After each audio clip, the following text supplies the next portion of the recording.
Assalamualaikum warahmatullahi wabarakatuh. Salam sejahtera bagi kita semua. Salam. Om Swastiastu, Namo Buddhaya, salam kebajikan. Apa kabar rekan-rekan semua? Semoga kita, keluarga kita, dan orang-orang yang kita sayangi selalu dalam lindungan Tuhan Yang Maha Esa, diberikan kesehatan lahir batin, dimudahkan segala urusan untuk kebaikan, diberikan rezeki yang banyak, halal berkah untuk bekal ibadah, dan bahagia selalu. Amin ya robbal alamin. Kali ini saya masih membahas tentang gangguan obsesif kompulsif yang bagian 3, yaitu terkait dengan dampak gangguan obsesif kompulsif bagi seseorang yang mengalaminya.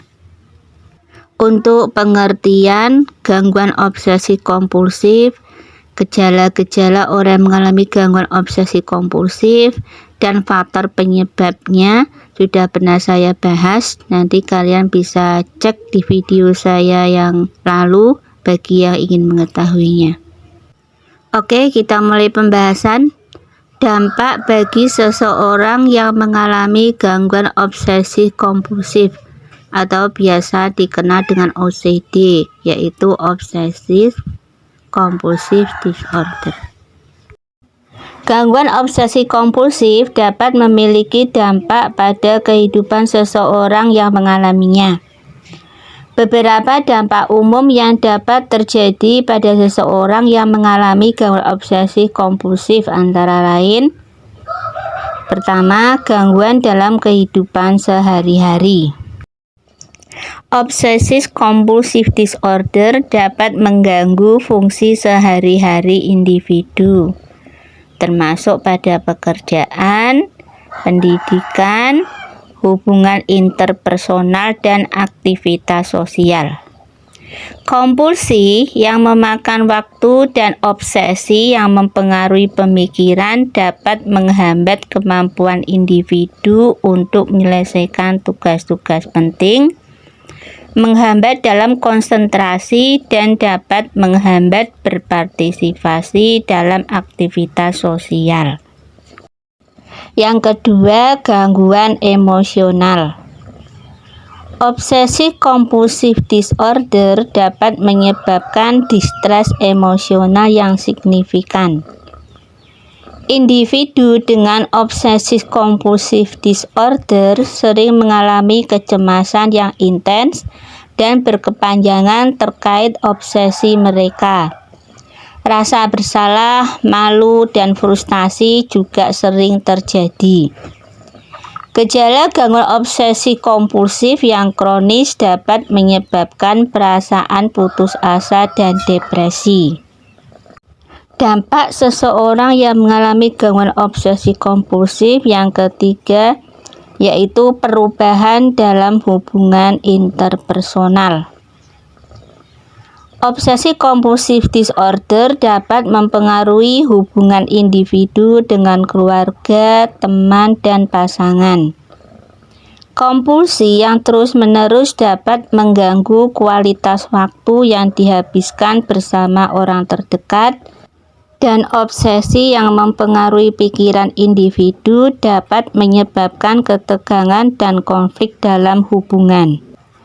Dampak dari gangguan obsesi kompulsif bagi seorang yang mengalaminya yang keempat, yaitu isolasi sosial.